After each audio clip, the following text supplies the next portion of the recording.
Welcome to this tutorial. Previous class में हमने unit first के बारे में पढ़ा था, जिसमें हमने डीएनए की स्ट्रक्चर पढ़ी थी। उसके अलावा उसके डिफरेंट मॉडल्स पढ़े थे और उसका अरेंजमेंट पढ़ा था। डीएनए रिपेयर पढ़ी थी और डीएनए डैमेज पढ़ा था। नेक्स्ट हम यूनिट सेकंड शुरू कर रहे हैं।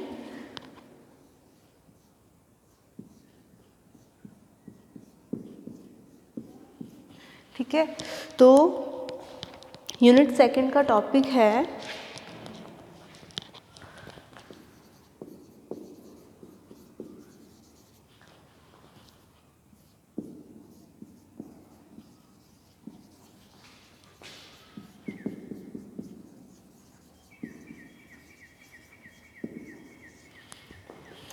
आनुवांशिकी सूचनाओं के प्रवाह की अवधारणाएं। ठीक है, तो आपकी जो यूनिट सेकंड है तो उसमें हम पढ़ेंगे कि आनुवांशिकी जो सूचनाएं होती हैं, जेनेटिक इन्फॉर्मेशंस, इनका प्रवाह किस प्रकार से होता है वो आज हम यहाँ पढ़ेंगे। तो concept of flow of genetic information means आनुवांशिकी सूचनाओं के प्रवाह की अवधारणाएं। तो जो पहले क्लासेस हो चुकी तो उसमें आपको ये क्लियर हो गया कि डीएनए एक आनुवांशिकी पदार्थ है जो कि आनुवांशिकी सूचनाओं का या जेनेटिक इन्फॉर्मेशन का एक पीढ़ी से दूसरी पीढ़ी में स्थानांतरण करते हैं। ठीक है, तो ओवरऑल तो ये पता चल गया कि जेनेटिक इन्फॉर्मेशंस का स्थानांतरण होगा, लेकिन वो किस तरह से होता है या उनका प्रवाह किस दिशा में होता है वो इसके अंदर हम पढ़ेंगे। तो जो आनुवांशिकी सूचनाओं का प्रवाह होता है उसके लिए मुख्यतया 3 अवधारणाएं या 3 कॉन्सेप्ट फेमस है। ठीक है, तो इन आनुवांशिकी सूचनाओं का प्रवाह 3 अणुओं के मध्य में किस दिशा में होता है ये हम उन अवधारणाओं के मध्य में पढ़ेंगे। तो वो 3 अणु कौन कौन से हो गए? अमाइनो एसिड्स जिसे हम अमीनो अम्ल बोलते हैं, न्यूक्लिक एसिड्स। तो न्यूक्लिक एसिड्स में क्या आएंगे? डीएनए व आरएनए। और सेकंड थिंग क्या है इसमें? प्रोटीन। तो डीएनए हो गया, आरएनए हो गया और प्रोटीन। तो इन तीनों अणुओं के मध्य आनुवांशिकी सूचनाओं का प्रवाह किस दिशा में होगा वो आनुवांशिकी सूचनाओं की प्रचलित 3 अवधारणाओं में हम पढ़ेंगे। ठीक है, तो टॉपिक है फ्लो ऑफ जेनेटिक इन्फॉर्मेशन, जिसे हम कहेंगे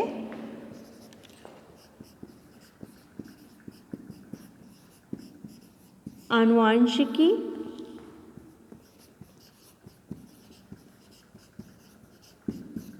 सूचनाओं का प्रवाह। ठीक है, तो किस प्रकार से आनुवांशिकी सूचनाओं का प्रवाह होगा इन 3 अणुओं के मध्य में। ये जो कंप्लीट अवधारणाएं हैं जेनेटिक इन्फॉर्मेशन के फ्लो की, ये कंप्लीट अवधारणाएं इन 3 अणुओं के मध्य या इन 3 अणुओं पर ही आधारित है। कैसे कि जो जेनेटिक इन्फॉर्मेशन होगी वो इन 3 अणुओं के मध्य में किस दिशा में होगी, ये अवधारणाएं वो है। तो इसके बेस पे 3 अवधारणाएं दी गई हैं। तो वो 3 अवधारणाएं कौन कौन सी हैं? फर्स्ट है वन वे फ्लो, जिसे हम क्या कह सकते हो? Central dogma. ठीक है, तो फर्स्ट है इसमें theory one way flow. Second है रिवर्स फ्लो। ठीक है, तो इसे रिवर्स डॉगमा भी कहते हैं। और थर्ड है सर्कुलर फ्लो। तो वन वे फ्लो को हिंदी में बोलते हैं एक दिशीय प्रवाह।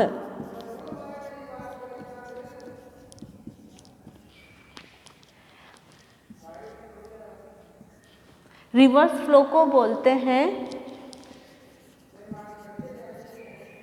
विपरीत प्रवाह, और सर्कुलर फ्लो को हम बोलते हैं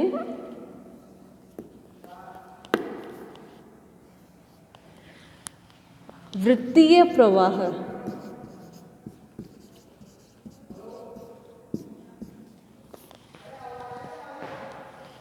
तो आनुवंशिकी सूचनाओं के प्रवाह या आनुवंशिकी सूचनाओं का प्रवाह 3 प्रमुख अवधारणाओं पे निर्भर करता है, या आनुवंशिकी सूचनाओं के प्रवाह के लिए 3 अवधारणाएं प्रमुख है। वो 3 अवधारणाएं कौन कौन सी हो गई?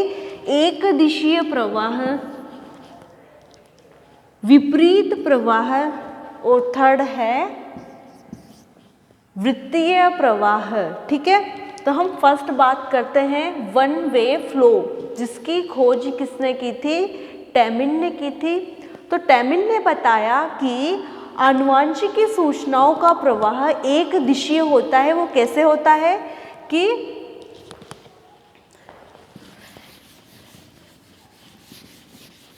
कंसिडर करो कि डीएनए में आनुवंशिकी सूचनाएं हैं, वो आनुवंशिकी सूचनाएं एक दिशा में प्रवाहित होगी।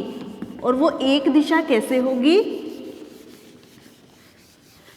यहां देखना आप कि डीएनए में उपस्थित आनुवंशिकी सूचनाओं का स्थानांतरण एमआरएनए में होता है।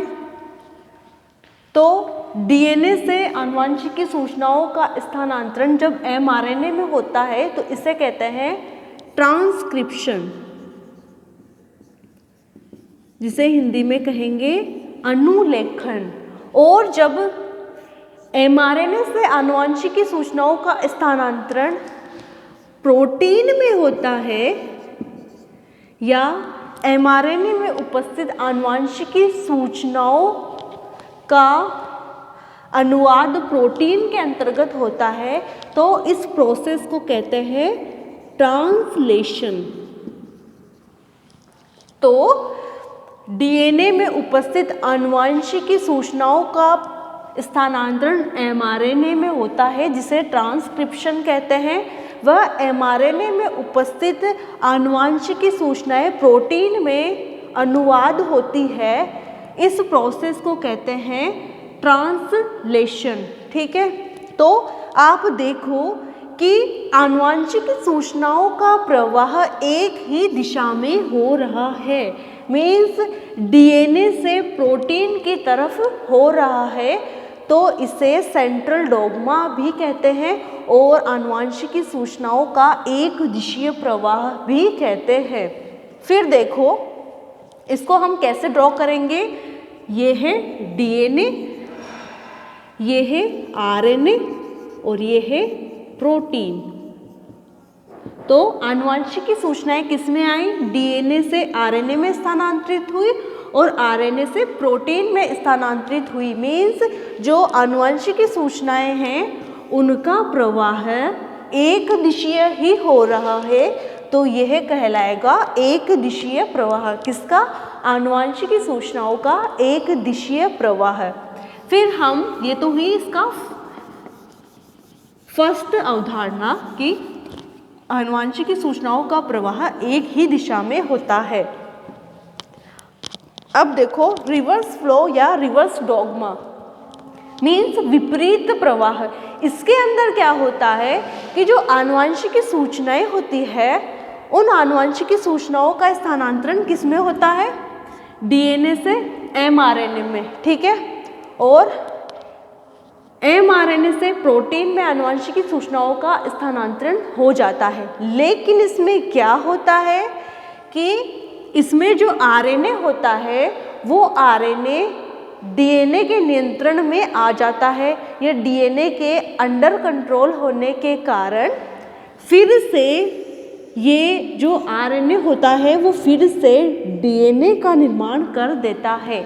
जहाँ की एक दिशीय प्रवाह में हमने देखा था कि डीएनए से आनुवंशिक सूचनाएं एमआरएनए में स्थानांतरित हुई और एमआरएनए से प्रोटीन में, मीन्स डीएनए से ट्रांसक्रिप्शन के द्वारा एमआरएनए बना और एमआरएनए से प्रोटीन बनना ट्रांसलेशन हुआ। तो ये एक दिशीय प्रवाह चल रहा था। लेकिन सेकंड जो अवधारणा है reverse flow of genetic information या रिवर्स डोग्मा, इसमें क्या होता है कि जो ट्यूमर वायरस होता है उस ट्यूमर वायरस में जेनेटिक मटेरियल क्या होता है आरएनए में। तो इस रिवर्स डोग्मा की खोज टेमिन ने की थी।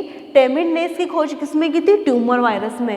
ट्यूमर वायरस में आरएनए होता है, तो इन्होंने इसमें क्या लक्षण देखा कि जो इसमें आनुवंशिक पदार्थ आरएनए होता है वो आरएनए डीएनए के नियंत्रण में आ जाता है और डीएनए के नियंत्रण में आकर ये एमआरएनए का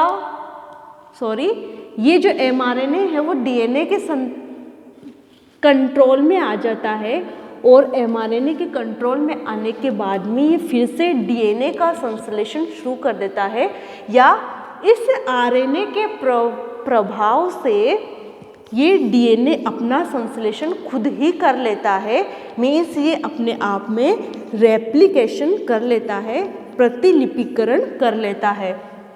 तो रिवर्स ट्रांसक्रिप्शन की खोज टेमिन ने ट्यूमर वायरस के अंदर की थी। इन्होंने देखा कि डीएनए में उपस्थित आनुवंशिक पदार्थ आरएनए में स्थानांतरित हो जाती है, लेकिन ट्यूमर वायरस में क्या होता है कि इसमें आरएनए पर डीएनए का नियंत्रण हो जाता है और उसके प्रभाव से डीएनए को आरएनए रेप्लिकेशन के लिए प्रभावित करता है या एमआरएनए से फिर से डीएनए का सिंथेसिस हो जाता है। तो इसमें आनुवंशिक सूचनाएं इस तरह प्रवाहित होकर फिर से डीएनए में आ जाती है, मीन्स डीएनए में उपस्थित आनुवंशिक सूचनाएं एमआरएनए में गई। लेकिन ट्यूमर वायरस में क्या हुआ कि डीएनए के नियंत्रण में एमआरएनए पे प्रभाव डाला, तो ये इस आरएनए ने क्या किया, फिर से आनुवंशिक सूचनाओं को डीएनए में स्थानांतरित कर दिया और इस आरएनए के प्रभाव से डीएनए के द्वारा फिर से डीएनए में आनुवंशिक सूचनाओं का प्रवाह हुआ, या मैं यूँ कहूँ कि इसके प्रभाव से डीएनए ने अपने आप को फिर से सिंथेसिस कर लिया या डीएनए का रेप्लिकेशन हो गया। तो रिवर्स फ्लो हो गया कि ये आनुवंशिक सूचनाएं इधर जाके फिर से इधर डीएनए से एमआरएनए में गई और एमआरएनए से फिर से डीएनए में आ गई। तो ये प्रोसेस कहलाएगी रिवर्स सेंट्रल डोग्मा या reverse flow of genetic informations. ठीक है, फिर आ जाता है थर्ड। तो रिवर्स फ्लो को हम कैसे समझाएंगे? रेफ फॉर्म में कंसिडर करो, ये है डीएनए, ये आरएनए और ये है प्रोटीन। तो इसमें क्या होगा कि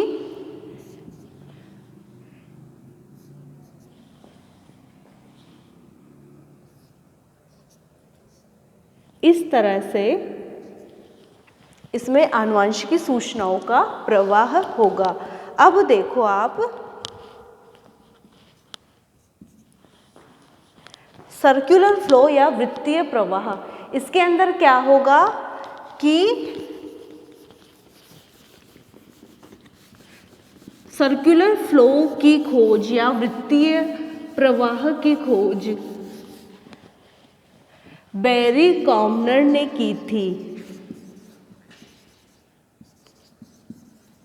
बैरी कॉमनर ने इस अवधारणा की खोज की थी। इन्होंने बताया कि आनुवंशिक सूचनाएं डीएनए से एमआरएनए में स्थानांतरित होती है, जिसे ट्रांसक्रिप्शन कहते हैं, और एमआरएनए से प्रोटीन बनने के लिए अमीनो अम्ल में स्थानांतरित होती है या अमीनो अम्ल को कोड करते हैं। ठीक है, तो इन्होंने बताया बैरी कॉमनर ने कि डीएनए से आनुवंशिक सूचनाओं का स्थानांतरण एमआरएनए में होता है, इसे ट्रांसक्रिप्शन कहते हैं, और एमआरएनए से ये सूचनाएं अमीनो अम्ल में अनुवाद होती है और अमीनो अम्ल प्रोटीन बनाते हैं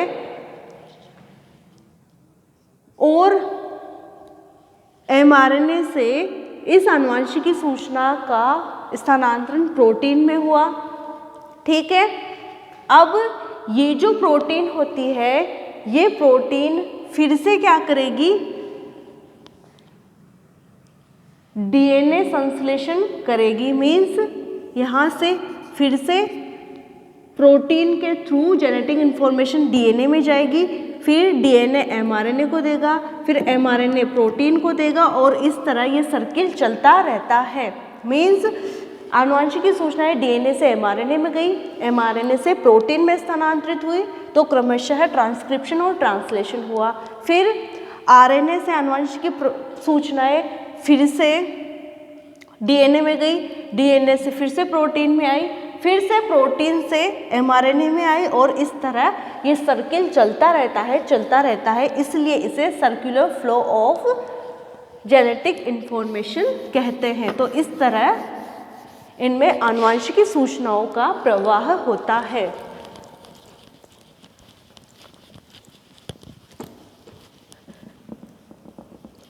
नेक्स्ट हम पढ़ रहे हैं इसमें सेंट्रल डोग्मा क्या है। तो आपके एक्चुअल में ये क्वेश्चन आता है कि आनुवंशिक सूचनाओं का प्रवाह किस प्रकार होता है, तो आपको आंसर करना है कि इसमें ये तीनों जो कॉन्सेप्ट है, one way flow, reverse flow और सर्कुलर फ्लो, इन तीनों को आपको एग्जाम में लिखना है। ठीक है, और अगर आपको ओनली और ओनली सेंट्रल डोग्मा पूछे तो आपको ऐसे लिखना है, सेंट्रल डोग्मा या जीवन का केंद्रीय सिद्धांत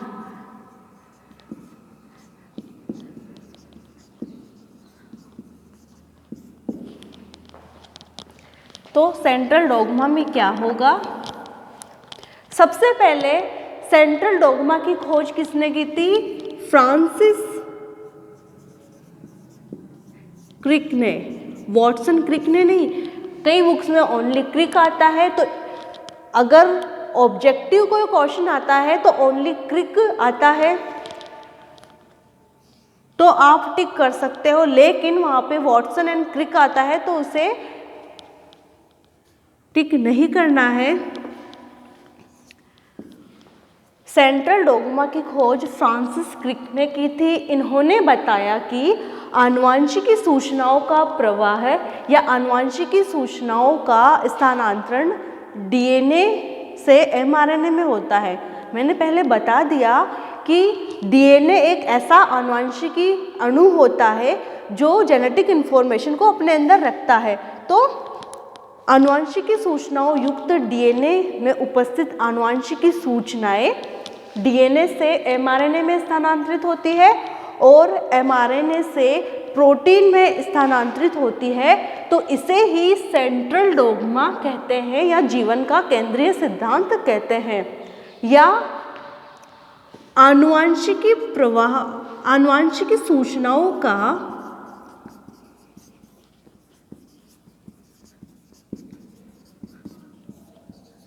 एक दिशीय प्रवाह ही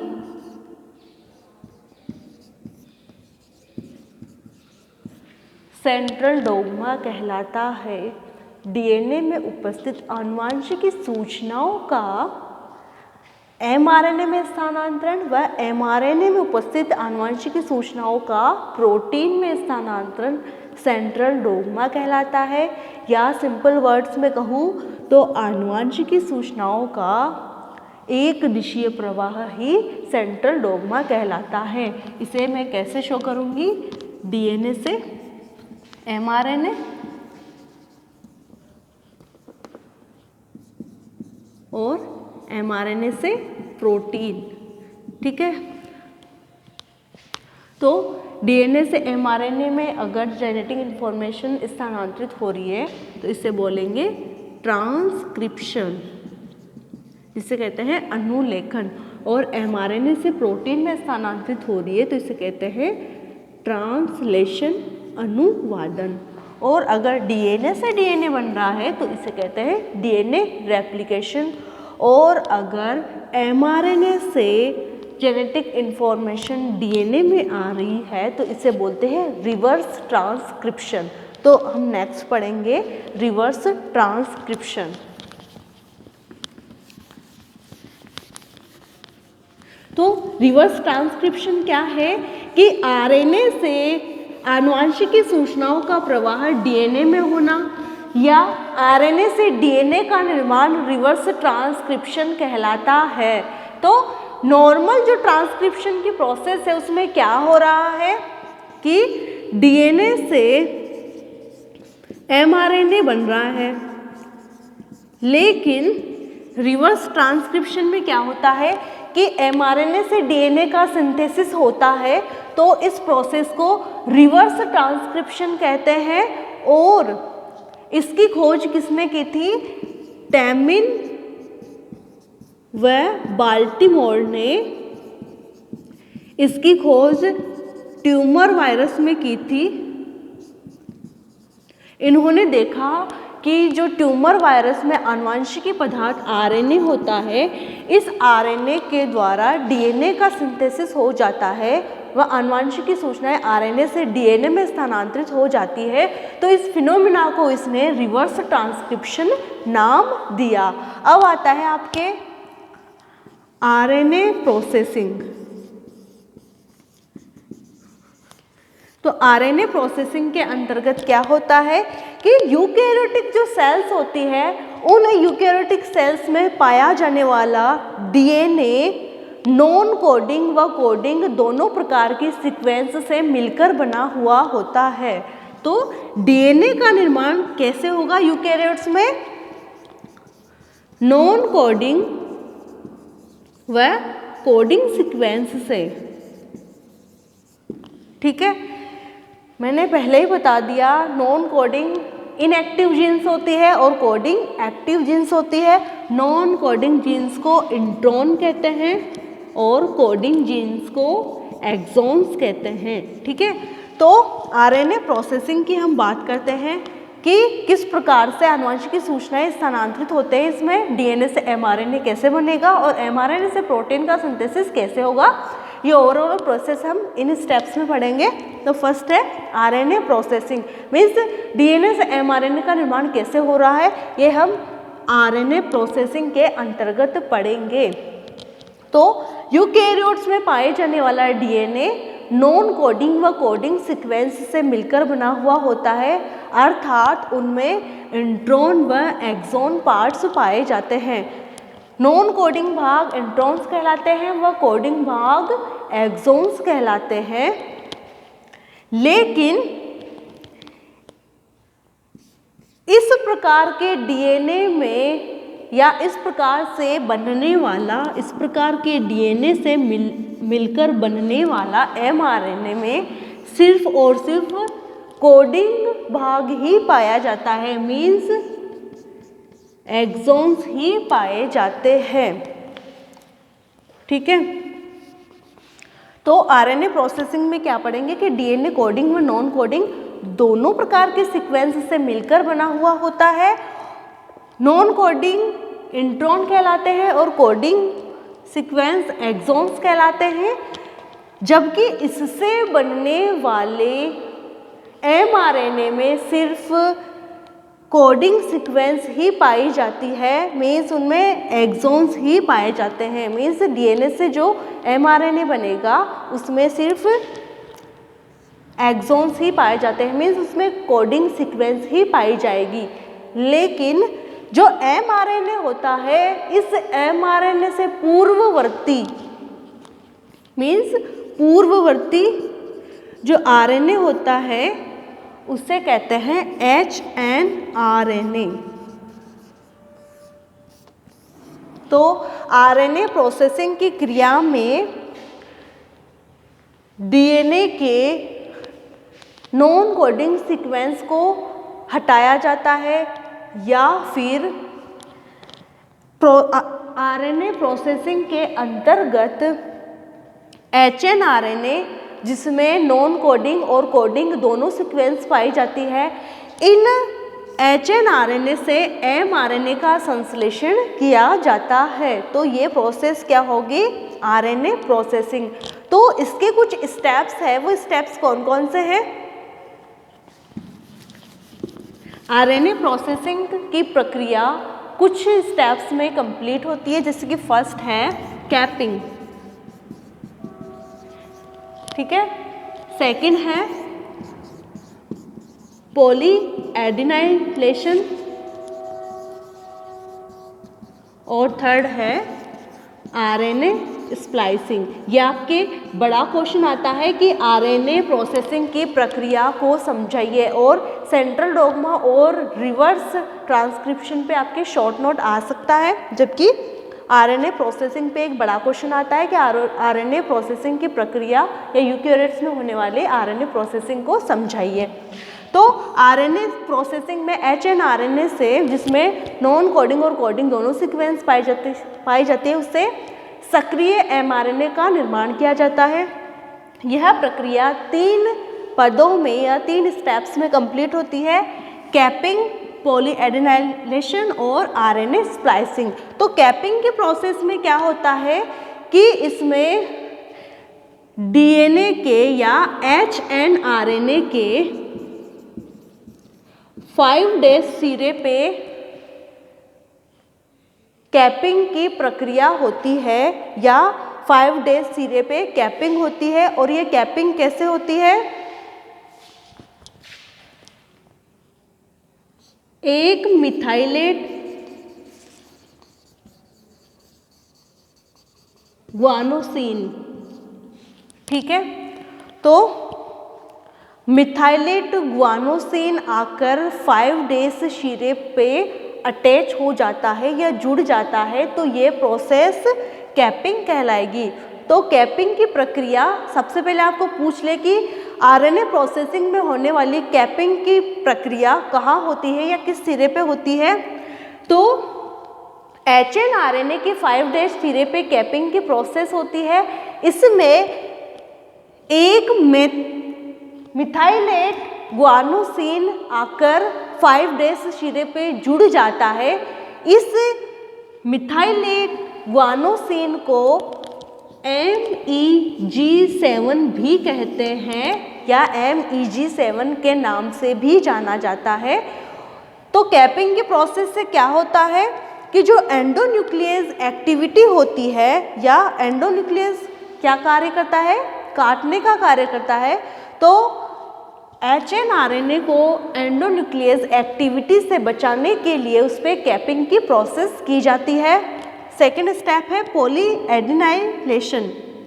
तो पॉली एडिनाइलेशन में क्या होता है कि एचएनआरएनए के पॉली ए टेल पे मीन्स 3' सिरे पे पॉली एडिनाइलेशन की प्रोसेस होती है, ठीक है, मीन्स 3' सिरे पे पॉली ए टेल आपके जुड़ जाता है, तो इसे पॉली एडिनाइलेशन कहते हैं। तो कैपिंग की प्रोसेस किस पे होगी? एचएनआरएनए के 5' सिरे पे। और पॉली एडिनाइलेशन किस पे होगा? एचएनआरएनए के 3' सिरे पे पॉली ए टेल आके जुड़ जाती है, जिसे हम पॉली एडिनाइलेशन कहते हैं, और ये 3' सिरे पे होती है। और ये भी क्या करती है कि ये जो एंडोन्यूक्लियस एक्टिविटी होती है उसको बाधित करने का कार्य करती है, ताकि एचएनआरएनए को कोई नुकसान ना हो, ठीक है। जो थर्ड स्टेप है वो नेक्स्ट क्लास में हमें कवर कराऊंगी। आरएनए स्प्लाइसिंग अभी के लिए इतना ही।